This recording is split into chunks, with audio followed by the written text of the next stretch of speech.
Yo, yo, yo, what's up, guys? Today's another video on Yap Night, Yap Night story time. So, before we even start, um, before we start, you need to get a snack. I'm serious. Pause the video right now. Go get a Gatorade, some chips, whatever. This is not a quick story time. This is a whole video. This is easily the top three craziest nights of my entire life. I've not told this story on camera because honestly, I was kind of embarrassed. But it's been a minute and I think I'm ready. So buckle up because by the end of this video, you are going to be screaming. Okay, so quick backstory for context. You guys know my best friend Luke, right? I've mentioned him like one or two times. He's been my best friend since third grade. So we're basically brothers at this point. Well, Luke has an older brother. His name is Tyler. So Tyler is a 12th grader. 12th grade. When you're in 7th grade, a senior might well as be like a grown man, a full adult with a job in a car. It's insane. The difference is actually insane. And Tyler has this friend group. Okay, picture the most coolest, untouchable guys you've ever seen in a school hallway. Letterman jackets, nice sneakers, the kind of guys who don't even have to try to be intimidating. They are. S Some cursed reason, Luke got invited by his brother to come hang with them one night. And because Luke's my best friend, guess who got a plus one invite? Me, guys! I can't even believe it that day. I was genuinely in my bed screaming. So, like, you guys don't even understand. When you're in 7th grade and a group of seniors says, yeah, you can come, it's not just an invite, it's a title, a status upgrade. Me and Luke were the coolest kids when Tyler and his gang pulled up and told us that we were going to be able to come with them. So it's like, it's actually, we were the coolest kids in the entire 7th grade. So I wanted it so bad. I wanted to be seen as cool by these guys. So I wasn't thinking about anything else. So that's the setup. So we were going for a midnight bike ride. Sounds fun. Normal till night, right? It was not. Okay, so the plan was 11:30 p.m. Not like 9, not like 10, 11:30. Which if you're in 8th grade, that might as well be 4 in the morning. That is deep, deep night hours. I told my parents I was just sleeping over at Luke's, which was technically true. I was staying at Luke's house that night. I just left out the tiny little detail would be sneaking out at 11:15 to go meet a bunch of seniors down the street. Classic 7th grader move. Looking back, I'm just like, why did 12-year-old me think this was a good plan? But it's whatever. So we're in it now. So it's 11:15. Luke and I are creeping down the stairs of his house like we are in a heist movie, holding our shoes so they don't make noise on the hardwood. My heart is pounding out of my chest. You guys, I can feel it in my throat. We get our bikes out of the garage so quietly like we're defusing a bomb. We ride down to the corner where everyone said to meet. And when we get there, okay, so picture this. It's dark, like properly dark. The only light is one flickering street lamp, and under that street lamp are like 6 seniors. 6! I'm telling you right now. These bikes were not like mine. My bikes at the time were these hand me downs that my dad gave me, like a little rust on the handlebar, very much a kid's bike. But these guys had bikes that looked like it cost more than my parents' cars, like carbon fiber, matte black, no reflectors because reflectors apparently not cool. Full BMX setups. One dude even had pegs on his wheels for doing tricks.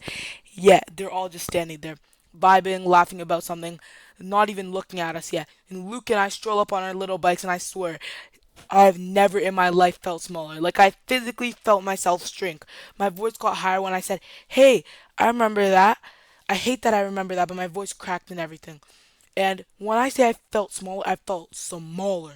Like back then, I'm not even joking. I was 5'8", but these 6 foot like 12th graders standing over me, not even funny. So Tyler goes, yo, that's my little bro and his friends. They're cool, they're chill. And guys, when he said they're chill, something happened in my chest, like a little firework went off. I was so happy. I was trying to so hard to look calm. Like this was a normal Tuesday night activity for me, riding bikes with seniors at midnight. No big deal. Very chill, very cool, very much a regular thing I do.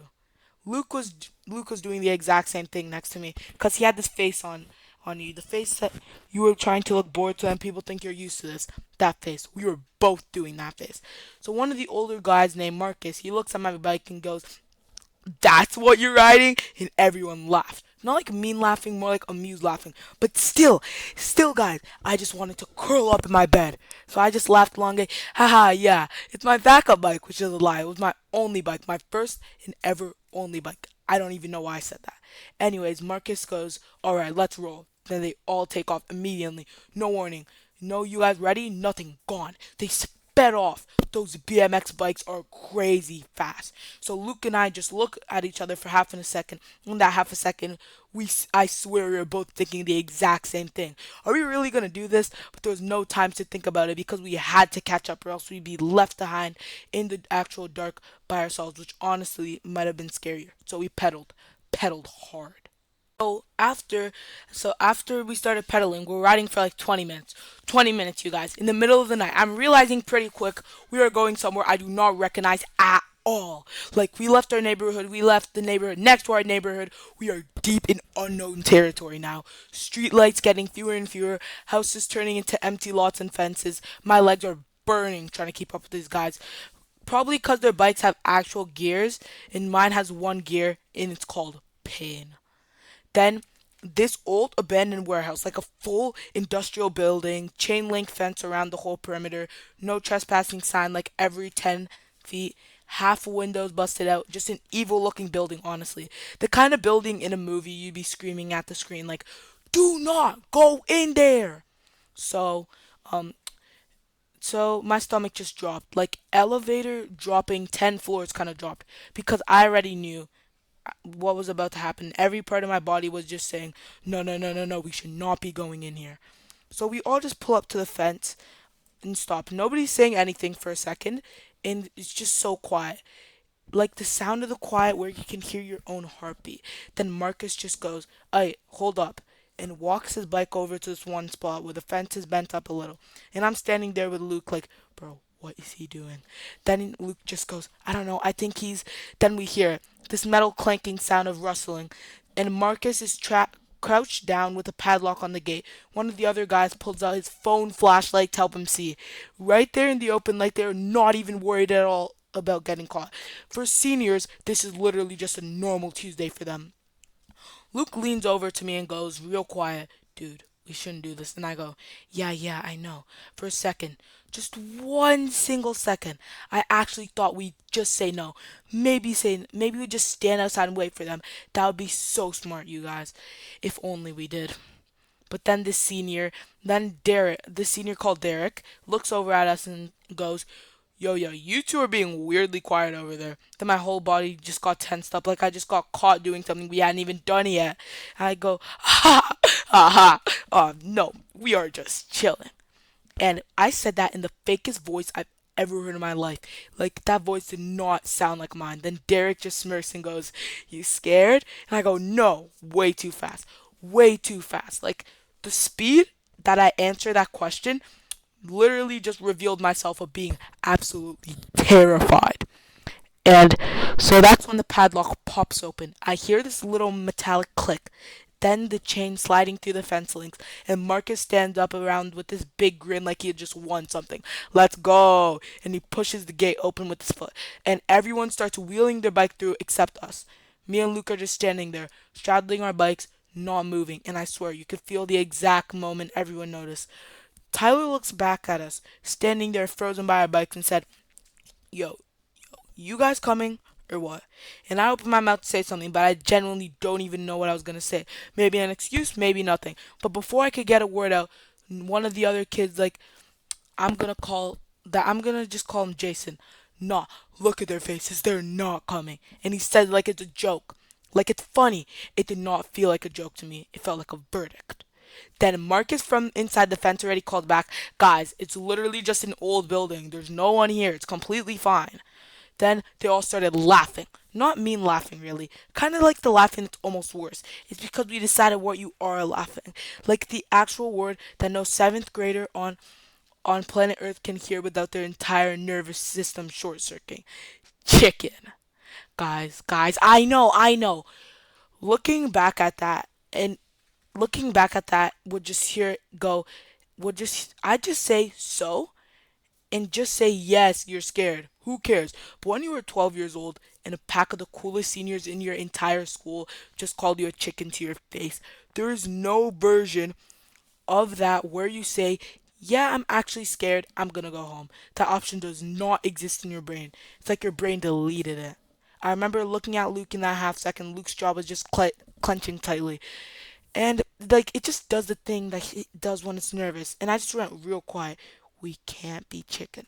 Then Luke goes, yeah, yeah, I know. Then Tyler, Luke's own brother, goes, come on, man, don't be soft. Let's go.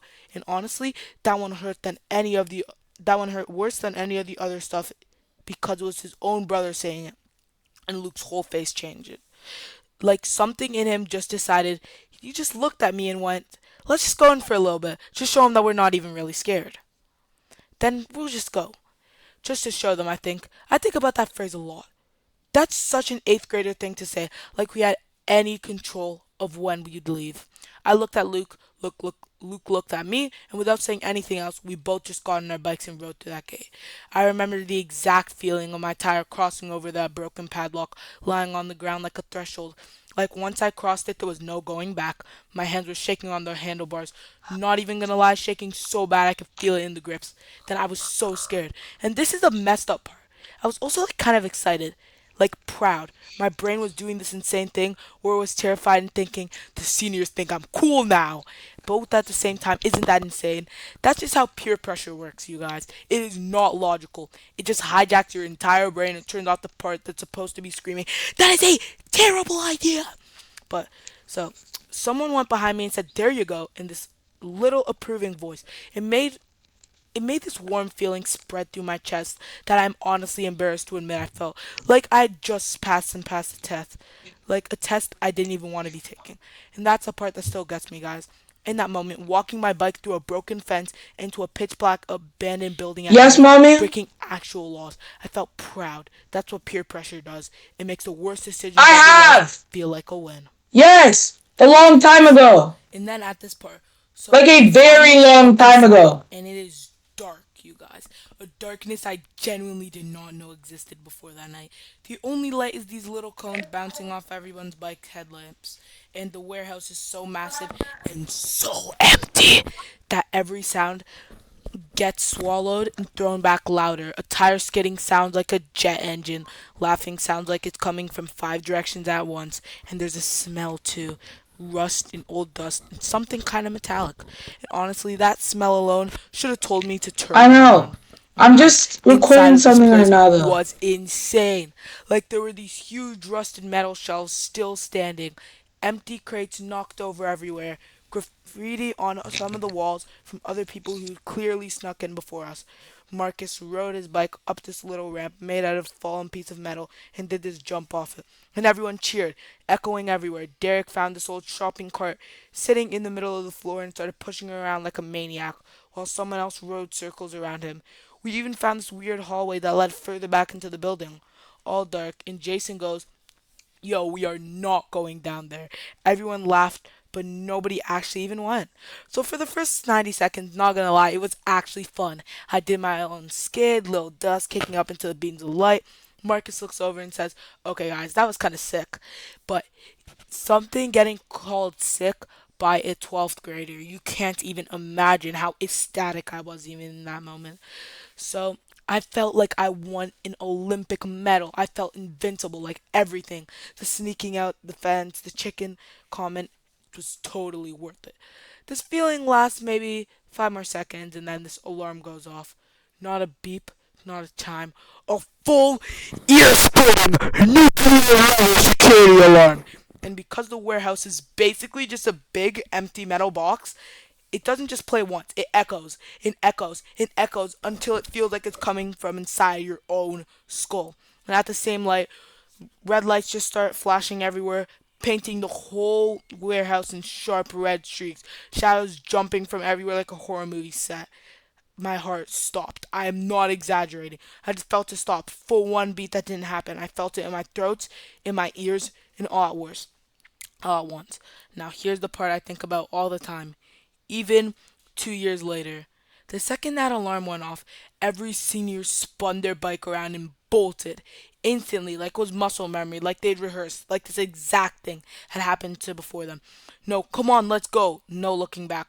Marcus, gone. Derek, gone. Jason, already halfway to the gate. And Tyler, Luke's own brother, didn't even check, didn't even glance over his shoulder to see if his little brother was okay. He just rode, left his own brother in a dark warehouse with alarms blaring, and never looked back once. I remember screaming, "Wait!" And my voice just got swallowed by the alarm, disappeared into the noise like it never happened. And that's when I heard it, a sharp metallic snap behind my pedal, my chain. I looked down, and my pedals were just spinning free, doing nothing. My bike wasn't even moving. For one full second, my brain just went completely blank, static. Luke skidded to a stop next to me. And I need you guys to know this. Luke did not leave. Everyone else ran. His own brother ran. But Luke dropped his bike there and snapped and dropped down next to mine and said, "What happened? What happened?" And I go, "It snapped! The chain snapped! I can't!" Voice shaking so bad I could barely get the words out.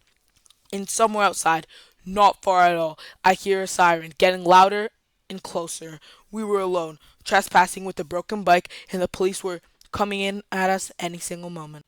I'm not even gonna lie to you guys. I've never been that scared in my entire life. I dropped off my bike, hands shaking, just staring at the snap chain like it's some kind of cruel joke. Luke's down there messing with it, and I'm crouched down to him going, "Can you fix it? Can you fix it?" Which I know wasn't helping. My brain wasn't capable of saying anything else.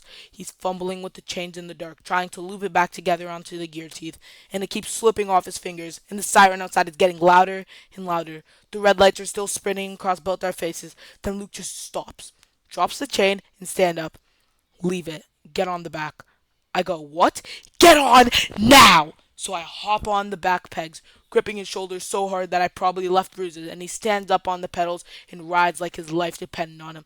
Guys, I've never felt a bike move that fast. Every bump felt like it was going to throw me off, and the whole time, that alarm still blaring behind us, the siren getting closer. I'm genuinely thinking, this is how I get in the worst trouble of my life. We fly toward the gate. Just when we're about to hit it, headlights sweep across the fence from the road. Luke didn't slow down at all. We shot through the opening so fast I scraped my arm on the fence post and didn't even feel it till later. I looked back one more time.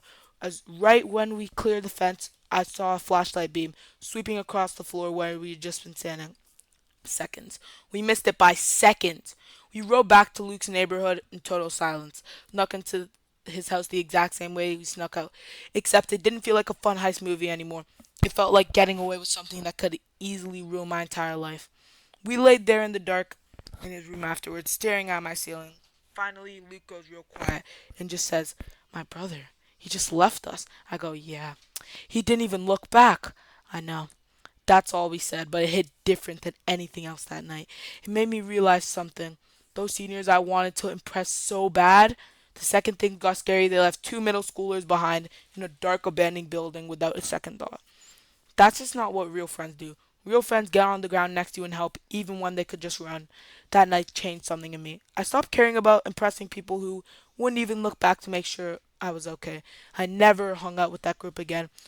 Not because I was banned, just because I didn't want to. My whole idea of what being cool meant fell apart that night in the best way. So yeah, guys. So that's just the full story. And if you learned anything, let this be it. The people worth impressing are the ones who stick around when things get hard, not the ones that you have to chase. Anyways, that's all for today's video. Sub to Story Night, guys. Comment down below if we should do more of these. Also, comment down below if you love the Fortnite gameplay. Sub to Yap Night, Hollow Gamers 360, Streets Gaming, and Barney Beware. And peace out, guys.